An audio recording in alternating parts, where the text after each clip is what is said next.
Hey guys, I just want to make this quick video today and just talk about some truths, some lessons that I've learned when it comes to selling a product online.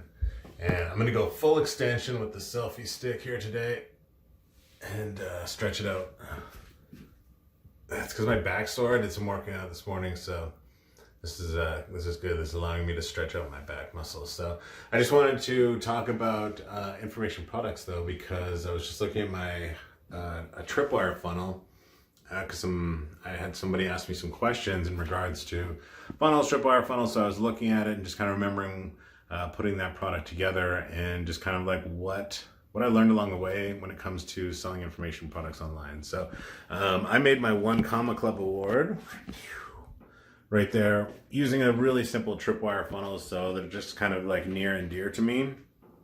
But when it comes to information products, you want to make sure that you're not generic, right?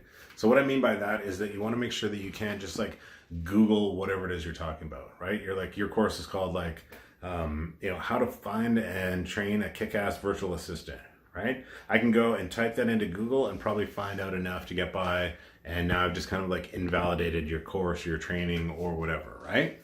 So you want to come up with kind of like a proprietary name system, something that invokes curiosity, something that doesn't allow them to go and, just Google whatever your offer is or whatever your product is that you're trying to present here. So don't be generic. Come up with your own type of system or formula, even just calling it like your name. You know what I mean? The Sean Bailey Train Your VA System, right?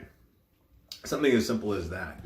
The other thing that I learned is selling your product first. And I know that one very intimately because I've gone and created products, putting in time, effort, creating graphics, logos, that type of thing for my product before that I was sure that it would sell. And in a lot of those cases, it turned out the product didn't sell.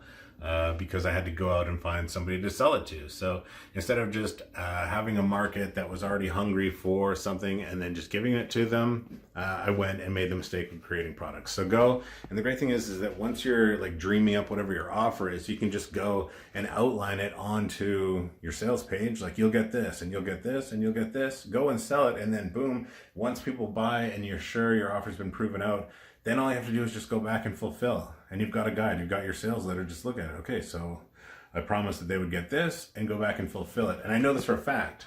I know this for a fact because I've done it myself especially when it comes to affiliate marketing.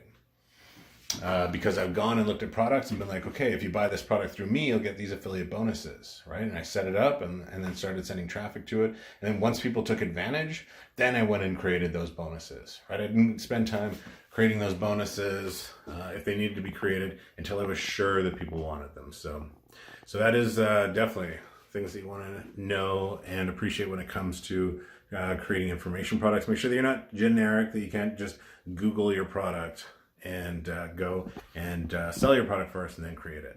Thanks for watching this. I'll see you in the next video.